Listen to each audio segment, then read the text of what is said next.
Have you ever sat in a company meeting, looked around and wondered, why does that guy talk a lot but do so little? And yet he gets promoted, while I worked harder? In fact, there are people like that everywhere.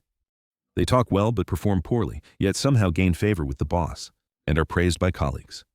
Meanwhile, those who genuinely work hard end up at the very bottom when rewards are distributed. This doesn't only happen in companies. It happens in schools too. The top students often stay quiet, while the talkative ones, who know how to communicate, get elected class president. And in society, you see the same thing. Truly talented people are forgotten, while those skilled in flattery rise high, just like a kite catching the wind. Then we wonder, is the system broken? Is society choosing the wrong people to give power to? Or is it actually operating exactly according to human nature? The older you get, the more you see this repeating everywhere. In companies, the best engineer still fixes bugs, while the manager spends the day giving motivational using speeches, lines that sound like they're from a book. In the politics of the workplace, whoever speaks well, smiles brightly and makes promises is immediately trusted, even if we know they're lying.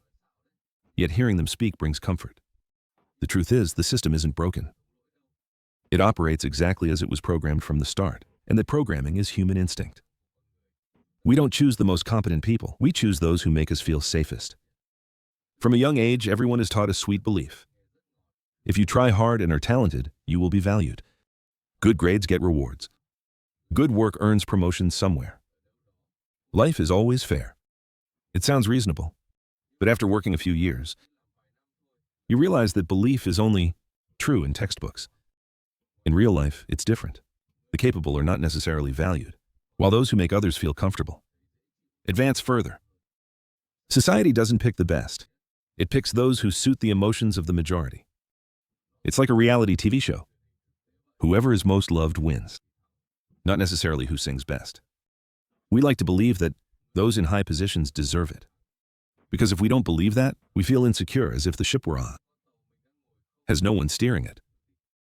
Believing talented people will eventually be valued gives us comfort, as if someone is always at the helm. But life isn't like the movies. The truth is harsh. The system doesn't reward talent. It rewards those who make the group feel comfortable.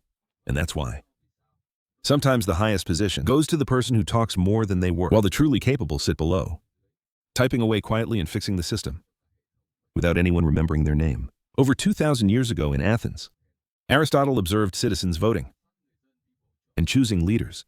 The whole city gathered in the square, debating, making promises. Everyone believes they are choosing the most capable to lead the future. But Aristotle watched for a while and said, no. These people aren't choosing the capable ones. They are choosing those who make them feel secure. And it's true. People don't pick the smartest. They pick the ones most like themselves. They pick someone easy to understand, who smiles at the right moment, feels familiar. Not someone who talks in lofty theories no one can understand. Sounds familiar? In Vietnam, it's the same. Just watch how neighborhood leaders are elected.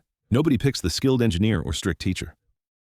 They pick the friendly, easygoing uncle or aunt who attends social events, knows how to mediate and smile at the right time. Highly talented people are sometimes seen as unapproachable, too lofty to relate to the public. Aristotle called this the natural instinct of society. Humans don't look for the most capable, they look for the ones who make them feel safe. In other words, they don't pick the best pilot. They pick the person in the cabin who makes them feel secure. And once you understand that, you'll be less shocked to see seemingly clueless bosses climb to high positions. They don't rise by talent, but by hitting the emotions of the majority. The truly capable often lose not because they are inferior, but because they speak the truth in a way the audience doesn't appreciate. The reason is simple. Humans fear change. Anything new, anything strange, anything slightly different makes them anxious. So, society tends to choose those who make them feel safe, not the truly capable. Those who are too intelligent, too different, often make others uneasy. They speak truths, but in ways that feel uncomfortable. They see further ahead, but make the majority feel left behind. And when the majority feels uneasy, they eliminate that person, just like the body reacts to a foreign object. Society is the same. It's like a living body. And this body prioritizes survival over exceptional growth. Leaders are chosen, not necessarily to advance society, but to keep it from collapsing. People who are too smart often see further than the majority, but sometimes move too fast before others can understand, before they're ready. So instead of moving with the crowd, they stand still, watched by others. The same happens in companies. You propose a bold idea.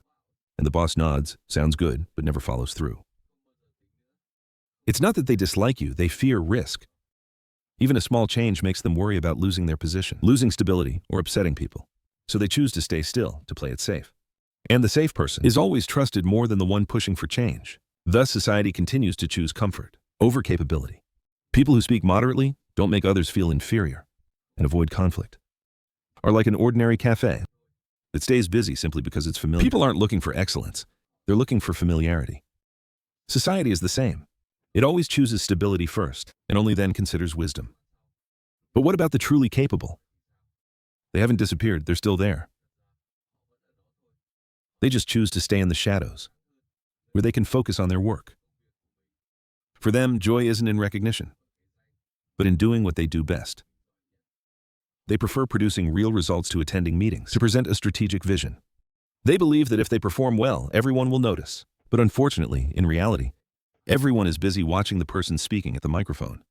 Truly capable people are often indifferent to power, because power comes with politics, endless meetings, and emotional performances they have no interest in. They choose to stay silent and do their work well, leaving the stage for others. They understand that those who speak more skillfully, who smile at the right moment, score higher points, not those who perform better. It's easy to see in any company. The best coder often sits in a corner, quiet, with little interaction, yet they are the ones who fix major bugs and save projects. Meanwhile, the manager just needs to talk. We gave our best effort, and receives applause. Those who work quietly are often overlooked, while those skilled in talking are more likely to be recognized. Many talented people notice this, then quietly step back. Not because they are weak, but because they don't want to play a game where the rules favor performers over doers. They choose to contribute silently, focus on their expertise, and live true to themselves. Thus, the truly capable stand behind the curtains, while the spotlight shines on those who know how to pose. It sounds unfair, but it's actually how society operates to survive. It doesn't always choose the best, but chooses those who keep everything stable. Like a living body, each part has a role. The head thinks, the hands act, and the heart has only one job: to keep the rhythm. Leaders in society are the same. They don't need to be genius brains. They just need to be the heart keeping rhythm for the collective. Those too intelligent often see further than the majority. They notice things others haven't realized yet. Speak of matters others aren't ready to hear. Do what the crowd is still hesitant to do. And sometimes, by going too far ahead, they fall out of line. And when someone is too different, the system reacts like a living body, silently removing what it sees as foreign to survive. Those who are not too different, moderate and sensible, and make others feel safe, are more trusted. In short, society prefers those who maintain the status quo over those who dare to shake things up. A highly insightful person may see a new path, but society fears stepping onto an uncharted road. So the capable are pushed to the margins, while familiar, approachable people remain at the center, holding control. Therefore, when you see someone don't assume they got lucky with average ability. They are playing the role society needs, keeping the ship steady, even if they don't know how to steer. The system doesn't choose the best. It chooses the one who makes everyone feel safe. And in terms of survival, this makes terrifying sense. Intelligent people often share a common misfortune. They see too far ahead, so no one understands them. They notice problems before they arise, and are told they're exaggerating. They point out flaws in the system, and are disliked for causing disruption. They may be right, but too early. And in life, being right too early can be worse than being wrong at the right time. A smart person thinks differently, speaks differently, and the majority feels discomfort.